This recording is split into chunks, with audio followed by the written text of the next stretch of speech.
Hello everyone, welcome to the show. My name is Amanda Ostrander. I am a teacher turned homeschool mom, and this is Raising A to Z, a place where we talk about all things homeschooling. And today, I'm going to take you along as I plan out a whole month of homeschooling.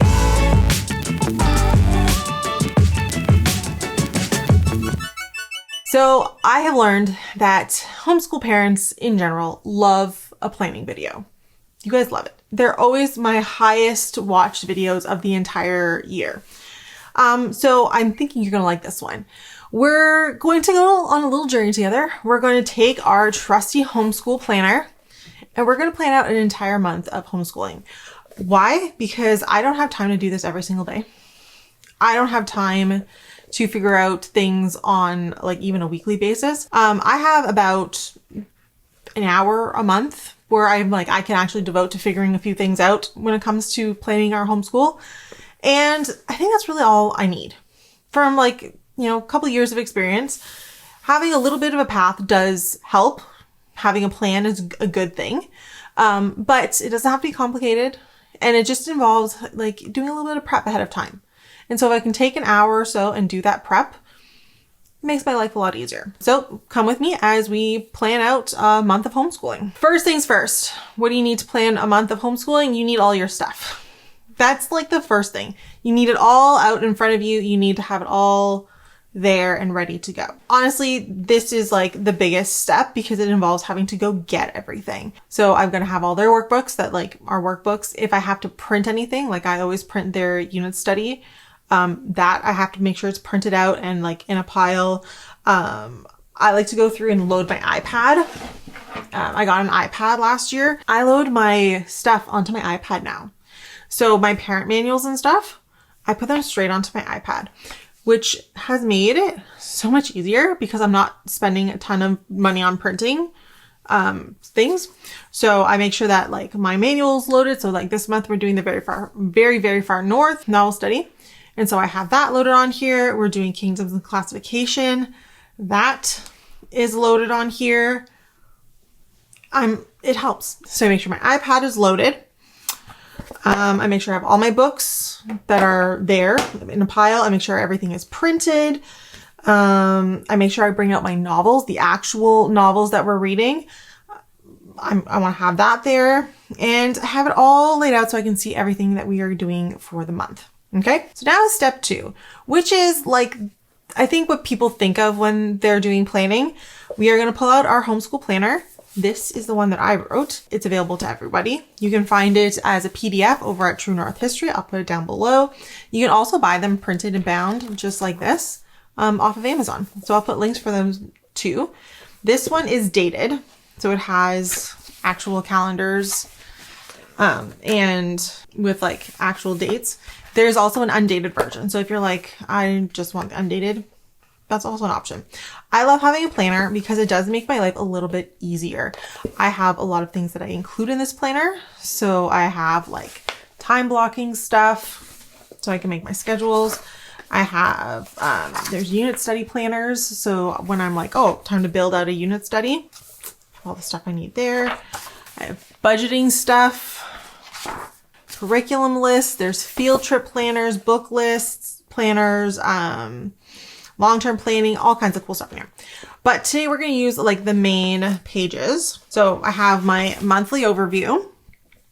I'm going to use the monthly and I'm going to be also using the weekly. It just helps me get things organized. I like the monthly. I've been using the monthly a lot more for things long-term planning, whereas I use the daily stuff for the day-to-day. So let me explain. When you go to the week of, I'm going to start with one subject. So I'm going to start penciling in based on the schedule that I have already created. So for example, I know that on Tuesdays, we are doing language, math, and unit study.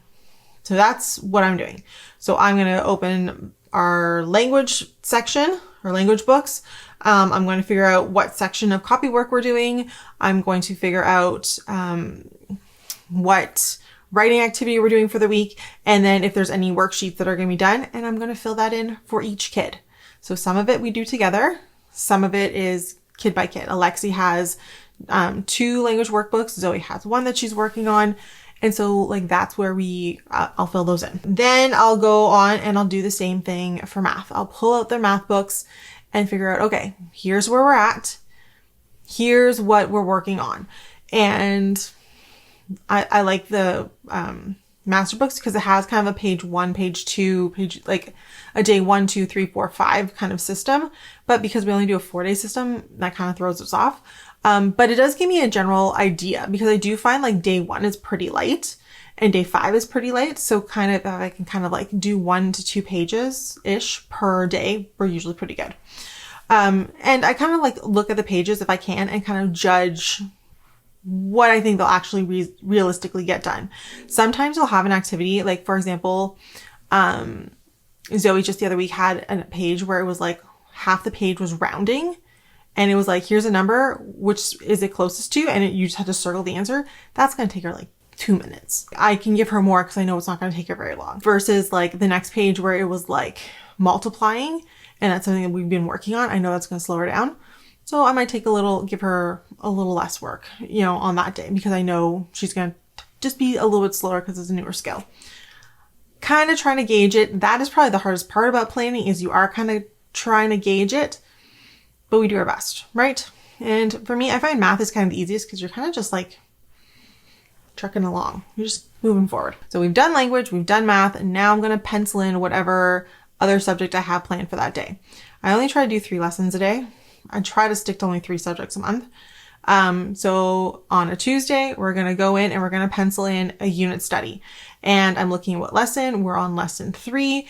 And so we're going to put that in and we're good to go. And then I would just keep doing it. On Wednesday, we're doing the next section of language, the next section of reading, the next section of math, and then the next unit study lesson, right? And keep going. On Mondays, we don't do unit studies, so I put in an art lesson instead. But generally speaking, we're kind of, after a couple days, you kind of like find the flow of like what's happening. And the goal is to try to like plan it out so that I'm being realistic about what I can actually get done. The other thing that I like to go through, and I'll do this more so in like the monthly pages, like the monthly overview page, I like to go and put in our reading schedules. This is something I started last year because I was finding that like sometimes the reading schedules that are given in books or like how quick I need to get them done to match with our unit study they don't always go together. And so, especially if we're reading it like only 4 days a week or 5 days, like 4 or 5 days a week, sometimes we're just not getting the novel study reading. It's not matching up. So what I started doing was actually like figuring out how many pages or chapters we need to read per day and putting that in. So I know that, for example, on a Thursdays, I only try to do 1 chapter or a small section because I know that we're busier on a Thursday because we're heading out the door to get ready for co-op. So on a Wednesday, when we're not really busy and we're hanging out a little bit more, I'll try to do an extra chapter or something on Wednesday. So planning does involve needing to know kind of what your week looks like. That does help. Don't worry if you're like, I have no idea how to do my weekly schedule. That's next week's video. But I do find that like planning out like on the monthly, what chapters we're going to be doing every day has really been helpful because then I'm not guessing. And then if I'm like, oh, like let's say one day we missed reading, the kids are sick or whatever, I know, I can go back and like, hey, we do need to read 2 chapters today because we need to kind of catch up so that we're kind of on par. And I do find it helps us keep on track and so that we're not like dragging things out too long. Because sometimes I was finding that like we'd be doing a novel study that matched our unit study and then one would be done way before the other or vice versa. And all of a sudden they're not connecting like I want them to. So I do find that putting your reading goals in for every day that you're doing reading, very helpful. That's step 2, getting everything into the book. But that's not all that happens when I'm prepping for a month. The next thing I'm going to do is I gather the supplies.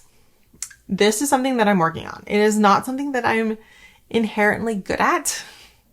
I often forget to get the supplies, especially for our unit study. The Good and the Beautiful always has like really great hands-on activities. And I am notorious for not getting the stuff ready ahead of time. And then we're sitting down to do the lesson and I have to jump up and run around the house and grab things. So I am trying to be more intentional this year of gathering the materials at the beginning of the month before the unit study starts, because they do. The Good and the Beautiful does have a full page of materials at the very beginning of the book. And I cleared a rack in my homeschool trolley to put the materials that I'll need in there. I'm trying to be better. We'll see how that goes. But so far it has been very helpful. So the next thing I like to do is get all my books. So yes, we do a novel study, but sometimes you want to have like an extra book. Sometimes you have a great story that goes with what you're learning about. Sometimes you want to have a couple field guides or nonfiction books that you can like have on the side or have the kids available, or have available for the kids to read. And so you got to get those out. So number one, first thing I'll do when it's time to get the books is I go through my shelves. I have a lot of books here. I'll get those and I'll pull whatever's related to our topic. The next thing I'll do is if I don't have enough here, or if I'm like, I have a book in mind, I know whatever, I'll go to the library and get it. And I like to take advantage of our library's online system. Not enough people do this, so I tell you guys this every year. A lot of libraries have online systems where you can pre-check out books and like say, I want this book and this book and this book. And they will take it and make a pile for you. And then you just have to go to the checkout desk and say, pick up for your name. And they just hand you a stack of books and it's wonderful. So much less stress. I can do it kind of in a little couple minutes here or there. I can order a book when my kids are like, oh yeah, we need that. Or I've ordered DVDs, I've ordered novels. I even have it on my phone, like the app, and I order from there. So check with your library. They might have something similar. And it is a great feature to use as a homeschool parent. Best feature ever. And then the last thing that I try to do once I've got everything kind of figured out is I like to take a few minutes and tidy our homeschool space. I am always shocked at how much junk accumulates in our homeschool space. Everything from like supplies from last month, put those away. But like also like just random stuff, like little toys, bits of paper that were cut out, pieces of projects that didn't get put away fully, but got put in the wrong basket, game pieces, dice, like just random stuff ends up all over our space.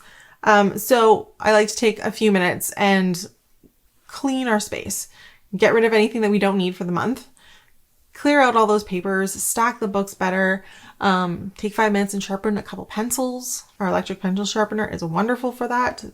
But like make sure when we come into our new month or our new unit study season, however you're dividing your planning time, just coming in it with a little bit more relaxed intentions, a little more peace, a little more calm, without all of these things of like, oh yeah, we need a pencil. Where are the pencils? Where are the glue sticks? We need scissors. Why is there junk everywhere?